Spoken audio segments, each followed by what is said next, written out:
Hello, my name is PNAPE, and welcome back to another Minecraft video. Today, I'm currently in a little testing world where I have some stuff set up to explain how time counter and the death counter we have in Minecraft actually works, and I'll explain how you can set it up in your Minecraft worlds.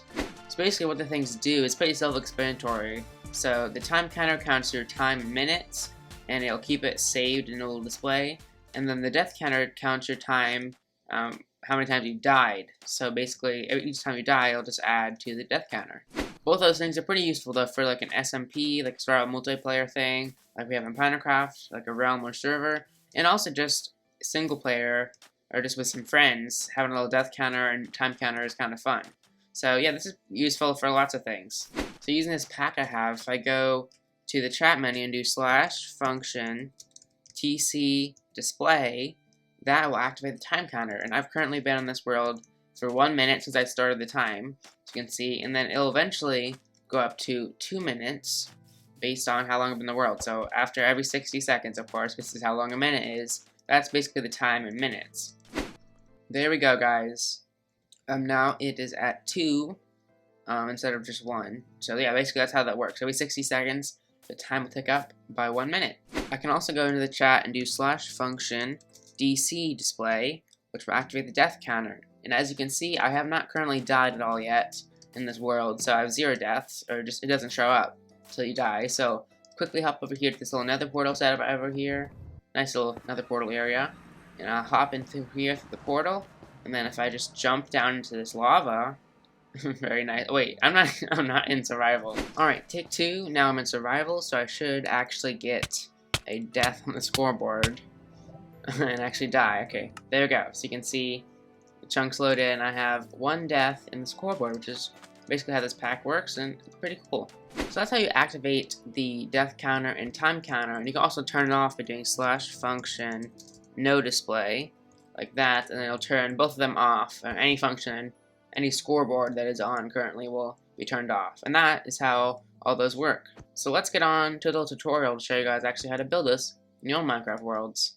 Alright guys, we're starting off here with the time counter. It's the most easy one compared to the death counter one, which is a little more complicated to do. So this one only has 2 command blocks. You need a regular command block and a repeating command block. So I start off by placing down a regular command block, and it's going to be an impulse, unconditional, needs redstone, and it's /scoreboard objectives add time dummy. So that basically just adds the scoreboard itself, so you can have it exist in the world. Right next to it, you can just place down a repeating command block, and inside that, it's going to repeat unconditional always active, and that does /scoreboard players add at a time 1.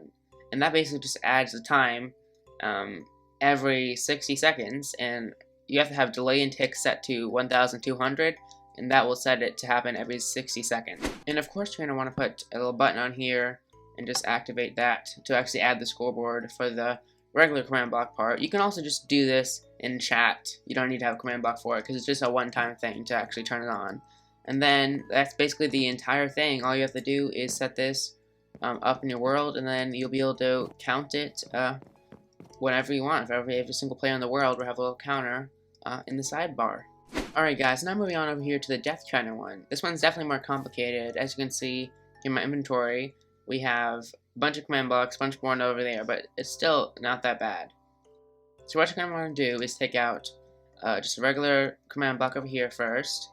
So take out 1 here, place that down, and then inside this one, it will say scoreboard objectives add deaths dummy, and it'll be impulse unconditional needs redstone. This just adds the scoreboard for deaths, and then over here we have one that is impulse unconditional needs redstone, and this one adds the scoreboard objectives add deaths count dummy deaths. This one adds just the deaths display part of it. So these are just 2 command blocks that add the scoreboard itself. And like I said before, these will all be down in the description down below. All these commands in order of the way I'm explaining them in the video will be down the description down below for you guys to copy and paste into your own Minecraft worlds. So you're going to want to put buttons on both of these, and then click both of them to actually activate them, just like so. Next, you want to take a repeating command block facing upward, just like that, and it should have the little arrow pointing upwards to the sky, just like so.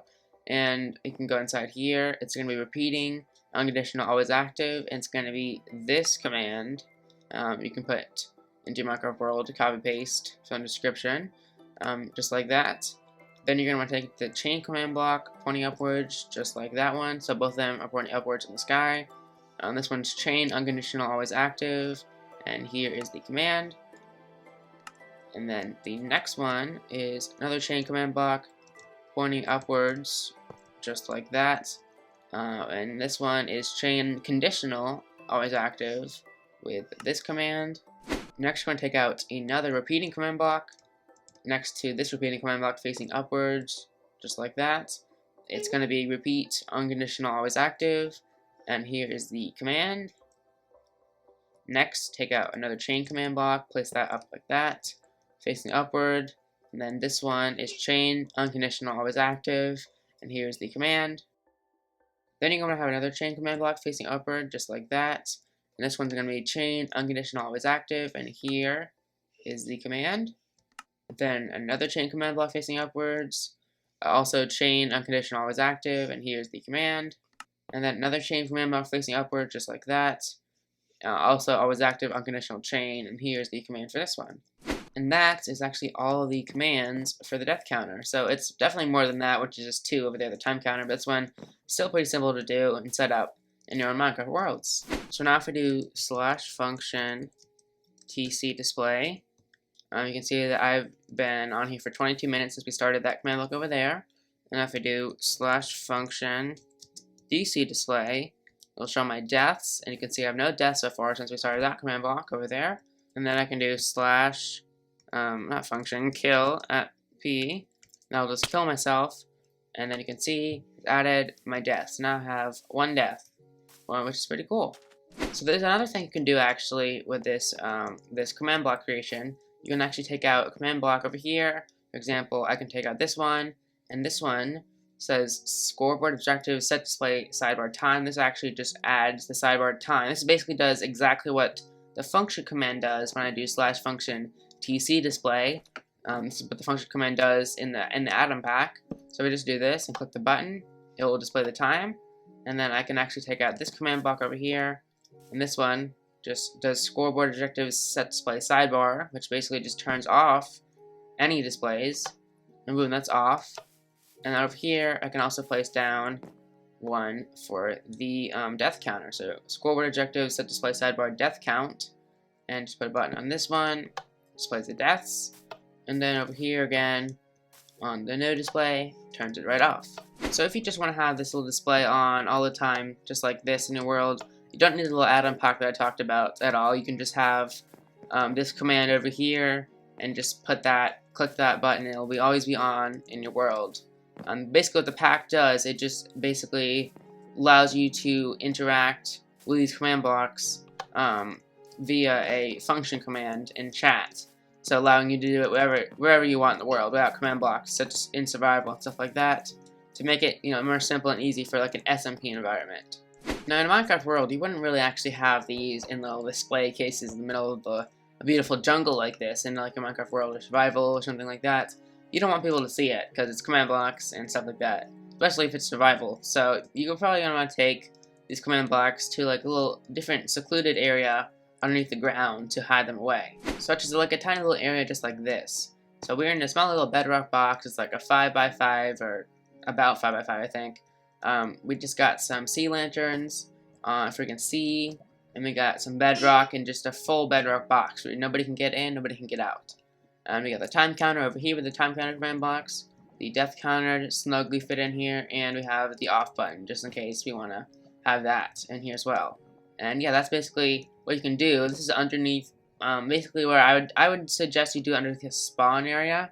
Just like right underneath the spawn, you would just go down to Y level 1 like I am, right above the void, just like that, and you would just have bedrock box, just like this, and put in the small command block stuff. For all your command block stuff you have in your world, I would put into like a small little bedrock box bottom of your world to keep it away from other people and just make it nice and safe. Alright guys, so the last thing you're going to want to do for these little things to actually make them work, because without this, they don't function unless they're fully loaded, unless your entire world is just like this island. or right around this, so it wouldn't work. You need to add in a ticking area to actually keep it fully loaded all the time. But like I said, you wouldn't want to actually put this in the open like this. So let's go down back to the bedrock area, and I'll show you guys how to add in a ticking area. Alright guys, so adding a little ticking area inside this little bedrock box, I'm basically just going to take the coordinates from each corner and put them into a little command block. So if I go over here, place down my command block, put down like the little button, and click inside, you can see it's impulse, unconditional, needs redstone. Basically, / ticking area add to whatever coordinate your little box, bedrock box is, with all the command blocks that you want to be loaded at all times. So basically, my coordinates are going to be from here over to up here, loading the entire room of this area to make sure that at all times anything happens in this room is loaded. So all the command blocks and stuff are actually loaded. So now if I click on this, it will add the ticking area. So now it says 2 ticking areas in use in this world. So that basically is how that works. And that means that this ticking area will now function when it's not loaded. And that's kind of the whole point of ticking areas. And you don't actually need this command block in the room. You can delete it now and just break it out of the world. That was just temporary. But yeah, that's basically how the ticking area works.